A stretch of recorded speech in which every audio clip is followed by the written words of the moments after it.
Hello, let's get into conditions.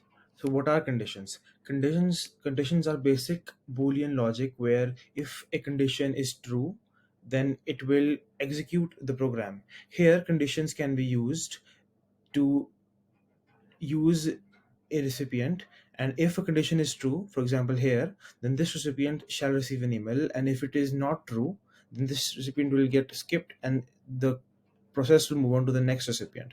So let's get into a basic use case to understand conditions for approvals a little more deeply.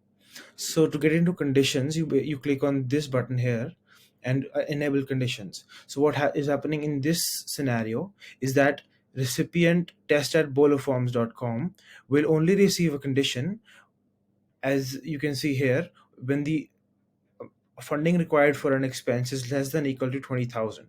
So this is a feature in your form. So this depends on the entry value of what are the headings in your forms. So you can choose whatever you want. Here it's the amount of funds required for an expense.